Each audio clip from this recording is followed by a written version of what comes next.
नमस्कार, आप देख रहे हैं ब्रेकिंग नाउ और मैं हूं आपके साथ परवीन शेख। इस वक्त की बड़ी खबर ऑपरेशन सिंदूर से जुड़ी है। आपको बता दें कि पाकिस्तान ने अमृतसर के स्वर्ण मंदिर को निशाना बनाया था और इसका खुलासा किया है भारतीय सेना ने। लेकिन इस हमले को इंडियन एयर डिफेंस ने पूरी तरह से नाकाम कर दिया था। और इस बीच राहुल गांधी ने एक बार फिर ट्वीट करके ऑपरेशन सिंदूर पर सवाल उठाए हैं। उन्होंने विदेश मंत्री एस जयशंकर से पूछा है कि यहां पर भारतीय सेना ने कितने विमान मार गिराए थे। यानी लगातार विपक्ष की तरफ से ये सवाल ऑपरेशन सिंदूर पर उठाए जा रहे हैं। और इसी पर ज्यादा अपडेट के लिए मेरे साथ जुड़ रहे हैं कैपिटल टीवी के editor in chief doctor Manish Kumar. Sir, जो बड़ी खबर आ रही है सबसे पहले तो वो कि स्वर्ण मंदिर को भी पाकिस्तान ने निशाना बनाया था। एयर डिफेंस की तरफ से क्या खुलासा किया गया है? देखिए, आर्मी की तरफ से 3-4 बड़ी बातें बताई गई और कितना सीरियस मसला था। जी। हिंदुस्तान की तमाम पॉलिटिकल पार्टीज को इसके सीरियसनेस को समझना चाहिए कि पाकिस्तान किस तरीके का मुल्क है कि वो स्वर्ण मंदिर के ऊपर उसने शाहीन से हमला किया। शाहीन मिसाइल वो मिसाइल है जो न्यूक्लियर वॉरहेड लेकर के चल सकता है। और ये जो आर्मी की तरफ से ये बताया जा रहा है कि न्यूक्लियर वॉरहेड की जगह वो नॉर्मल वॉरहेड लगा हुआ था, लेकिन उसका निशाना स्वर्ण मंदिर था।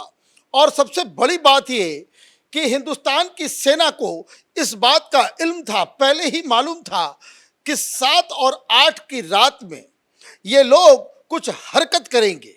और ये हरकत चुके उनको इस बात का अच्छी तरीके से अंदाजा था कि हम लोगों ने तो उसके आतंकी ठिकानों के ऊपर हमला किया, हमारे यहाँ तो कोई आतंकी ठिकाना नहीं है, इसलिए the places of importance like military installations के ऊपर वो हमला करेंगे।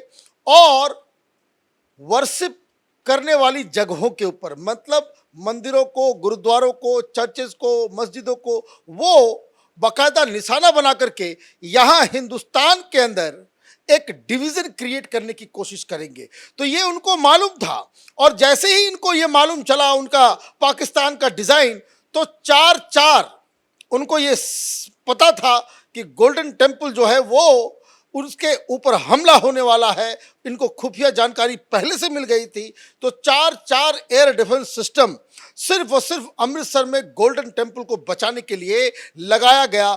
और ये जो खुलासा हुआ है कि शाहीन मिसाइल, जो उनके मिसाइल कैपेबिलिटीज का एक बहुत बड़ा, जिसको उसके ऊपर बड़े कॉलर जो है चौड़ा करके चलते थे कि भाई हमारे पास शाहीन है तो हमारे पास फतेह है, तो फतेह को उन्होंने, ये भी न्यूक्लियर वॉरहेड लेकर के कैरी कर सकता है, उसे दिल्ली के ऊपर किया था। और जो शाहीन है वो इन लोगों ने वहां गोल्डन टेम्पल के ऊपर, लेकिन हमारे एयर डिफेंस सिस्टम ने S-400 का इस्तेमाल करते हुए, ये सारी जानकारियां आ रही है कि S-400 का पहला इस्तेमाल गोल्डन टेम्पल को बचाने में किया गया और शाहीन को रास्ते में ही नेस्तो नाबूद कर दिया गया। तो आप ये समझिए कि क्या पाकिस्तान का डिजाइन है। और पाकिस्तान जिस तरीके का प्रोपेगेंडा अब कर रहा है, उस प्रोपेगेंडा में फंस के ये राहुल गांधी इस तरह का सवाल उठा रहे हैं कि विदेश मंत्री जी ये बताइए कि आपने क्यों छिपाया, कितनी जो विमान हमारे जो है वो मार गिराए हैं। ये सवाल क्यों उठ रहा है, ये सवाल कौन उठा रहा है? ये सवाल, ये प्रोपेगेंडा पाकिस्तान उठा रहा है। और हमारे राहुल गांधी जी पाकिस्तान की भाषा बोल रहे हैं। लेकिन डॉक्टर साहब, इस बीच एक वीडियो भी रिलीज किया गया है और राहुल गांधी को मुंह तोड़ जवाब दिया गया है। उस वीडियो में पाकिस्तान की कई विमान है, उनका मलबा दिखाया गया है। देखिए, पाकिस्तान का कितना गिरा वो तो जाने दीजिए जी। वो तो रोग स्टेट है, वो तो टिक ही नहीं पाया। उसके तमाम, अच्छा मैं आपको बता दूं, अमृतसर के ऊपर सिर्फ एक मिसाइल ही नहीं, दर्जनों ड्रोन्स और मिसाइल्स दागे गए थे, सबको हमने नाकाम कर दिया। एक भी जगह हिंदुस्तान में उसका मिसाइल कहीं एक छटाक भर भी नुकसान नहीं कर सका। तो वो तो पाकिस्तान की दरिद्रता, वो तो जाने दीजिए। लेकिन ये जो मानसिक दरिद्रता कांग्रेस पार्टी के अंदर घुस गई है, जिस तरीके से राहुल गांधी एक, जिसको कह सकते हैं कि जिद्दी बच्चे की तरह, ये कल भी सवाल किया, आज भी सवाल किया, और ये सवाल पाकिस्तान के हैं और मुंह जो है वो कांग्रेस पार्टी के युवराज राहुल गांधी का है। मतलब आप किसकी तरफ से खेल रहे हो ये बताना जरूरी है। पाकिस्तान भी उनका जो राहुल गांधी के ट्वीट और जो भाषाएं वो उनको वहाँ वायरल पे सुपर हिट चल रहा है। इनको लग रहा है कि इनको पाकिस्तान में चुनाव लड़ना है, वहां हेडलाइन में वो नजर आ रहे हैं। अब जरा एक दो तीन चीजें गौर करने वाली बात है कि जब आप ये सवाल पूछ रहे हो कि कितने विमान गिरे, तो इसका मतलब ये है कि प्राइमा फेसी आपने ये मान लिया कि हिंदुस्तान के विमान गिरे और सरकार इसे छिपा रही है, क्योंकि साथ में आप एक और तमाशा कर रहे हो कि चूंकि आपने पहले ही बता दिया था कि हम हमला करेंगे। भाई हमने पहले नहीं बताया था, यह आपको समझ का फेर लग रहा है। विदेश मंत्री ने साफ साफ कहा कि जब हमने हिट किया देन वी इन्फॉर्म पाकिस्तान। एक सभ्य देश होने के नाते हमने पाकिस्तान को साफ साफ कहा कि हमारा कोई हमने वॉर डिक्लेयर नहीं किया है पाकिस्तान के खिलाफ।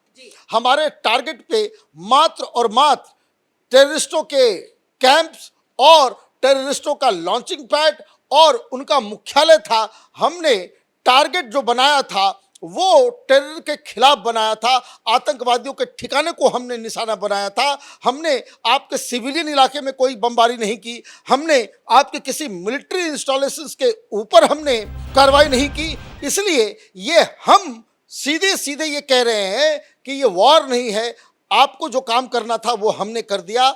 तो इसके ऊपर राहुल गांधी अब ये कह रहे हैं कि भाई उसको ये प्रोटोकॉल है, ये बताने का तरीका होता है कि भाई पाकिस्तान के अंदर भी अमेरिकन पायलट्स जाकर के वो उनके इलाकों में बमबारी करते थे, अफगानिस्तान में मारा, इराक में मारा। क्या अमेरिका ने कहा कि we are war with Afghanistan या पाकिस्तान? नहीं, it was a war against terror. तो टेरर के खिलाफ ये लड़ाई चल रही है, तो हिंदुस्तान का भी ये वॉर अगेंस्ट टेरर है, ये बताने की आवश्यकता थी।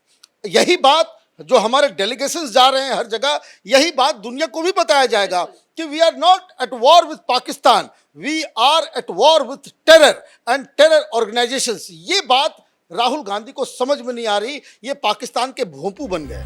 क्लेम किसका है? क्लेम पाकिस्तान का है कि हमने 5-5 राफाल गिरा दिए।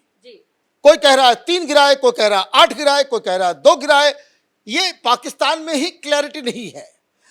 अब जो सवाल पाकिस्तान से उठा, दुनिया ने पूछा उससे, बाकायदा इंटरव्यू में पूछा गया। किससे? उनके ख्वाजा आसिफ से, उनके रक्षा मंत्री से। स्काई न्यूज की वो बहुत फेमस क्लिप है कि जिसके ऊपर पूछा गया कि where is the proof that you shot down Rafales. तो उसने कहा कि it is all over social media. मतलब जो देश, जो सरकार, जिसकी आर्मी, वो उसके पास कोई सबूत नहीं है, उसके पास मनगढ़ंत कहानी के अलावा कुछ नहीं है, उसको राहुल गांधी इतना सीरियस लेकर के वो सवाल पूछ रहे हैं। फिर पार्लियामेंट के अंदर में इसाक डार, वहां का जो विदेश मंत्री है, उसने कहा कि look what has been published in Daily Telegraph London. वो एक अखबार का टुकड़ा दिखाया कि देखो क्या हेडलाइन आया है। हेडलाइन में ये लिखा हुआ था कि Pakistani air force is the king of sky. ये देखिए हमने क्या कर दिया।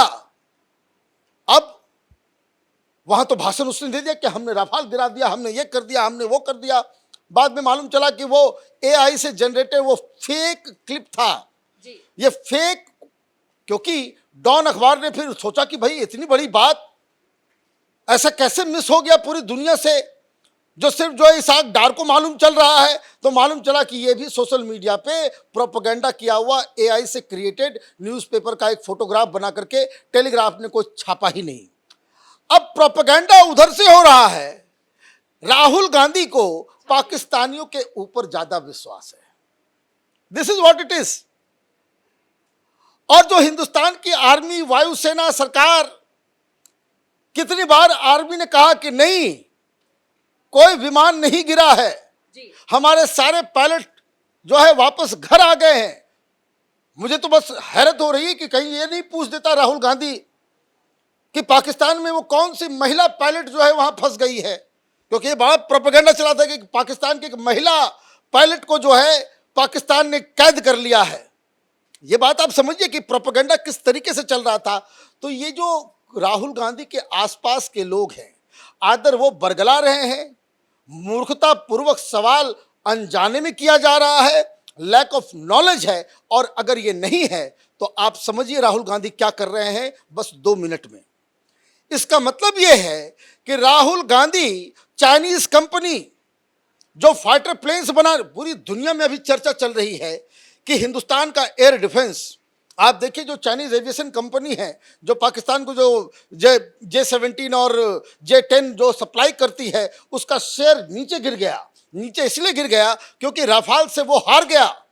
राफाल की अभी जो स्टॉक है वो स्काई रॉकेट, अभी तक इतिहास में इससे ज्यादा कभी नहीं, क्योंकि दुनिया ये जान रही है कि राफाल जीत गया, ये F-16 हार गया, अमेरिकन कंपनी हार गई, चाइनीज कंपनी हार गई। ये जो हिंदुस्तान के पास जो डिफेंस सिस्टम है वो अमेरिकी और चाइनीज डिफेंस सिस्टम से काफी बेहतर साबित हुआ है। और इसीलिए राफाल को नीचा दिखाना है, क्योंकि बाकी सारी कंपनियों का तो भाई राफाल के ऊपर क्यों सवाल खड़ा कर रहे थे। इसी राफाल में तो माफी मांगना पड़ा था ना राहुल गांधी को सुप्रीम कोर्ट में 2-2 बार। वो क्यों? क्योंकि ये आरोप लग रहा था कि जो कॉम्पिटिटिव कंपनीज हैं उसके बिहाफ पे राहुल गांधी यहां बैटिंग कर रहे थे कि एन केन प्रकारेण राफाल के साथ डील खत्म हो जाए, डील जो है लंबा चला जाए। राफाल का तो आपने ही फाइनल किया था, लास्ट में कह दिया भाई पैसे नहीं है। क्यों नहीं है? क्योंकि उसमें माल नहीं मिल रहा था, दलाली आप नहीं खा पा रहे थे। मतलब आप ये समझिए कि माल कमाने के लिए, घूस कमाने के लिए, घोटाला करने के लिए ये लोग देश की सुरक्षा को भी दांव पे लगा देते हैं। तो ये उसके स्पोक्स पर्सन बन गए हैं क्या? ये तो बताना पड़ेगा, क्योंकि एक तो खबर ये बहुत दिनों से चल रही है कि भाई टर्की जो पाकिस्तान की मदद कर रहा है, वहां कांग्रेस पार्टी का ऑफिस खुला हुआ है बहुत बड़ा। टर्की के खिलाफ एक शब्द बोल रहे हैं, ये पाकिस्तान के खिलाफ एक भी शब्द बोल रहे हैं राहुल गांधी नहीं। और जो डेलीगेशन पूरी दुनिया में जा रहा है तो उसमें जो है अड़ंगा लगा रहे हैं ये सारे लोग। तो मुझे लग रहा है कि ये बहुत ही इमेच्योर किस्म की बातें राहुल गांधी जो करते आ रहे हैं वही काम ये कर रहे हैं। लोगों ने गलत नाम नहीं दिया। नवजोत सिंह सिद्धू ने जो पप्पू कहा था वो गलत नाम नहीं है। ऐसे मकाम पे लीडर ऑफ अपोजिशन को संभल के ट्वीट करना चाहिए। चलिए, इस तमाम जानकारी के लिए बहुत बहुत धन्यवाद। तो जिस तरह से परिचय, एक बार फिर बालक बुद्धि वाला जो परिचय राहुल गांधी ने दिया है, उसको लेकर कई सवाल खड़े हो रहे हैं। उन्होंने ऑपरेशन सिंदूर पर सवाल उठाकर एक बार फिर अपनी ही गरिमा को बहुत बड़ी ठेस पहुंचाई है। आपको बता दें कि ऑपरेशन सिंदूर की कामयाबी पूरी दुनिया देख रही है और जिस तरह से भारतीय एयर डिफेंस सिस्टम ने पाकिस्तान के हर हमले को नाकाम किया है, उसकी भी तारीफ पूरी दुनिया में हो रही है। लेकिन अपनी ही अपोजिशन पार्टियां जिस तरह से सवाल इस पर उठा रही हैं, उससे कई गंभीर सवाल जो हैं वो राहुल गांधी और कांग्रेस पार्टी पर खड़े होते हैं। तो बड़ी खबर में मेरे साथ इतना ही। कैमरामैन अशोक के साथ मैं परवीन शेख, कैपिटल टीवी।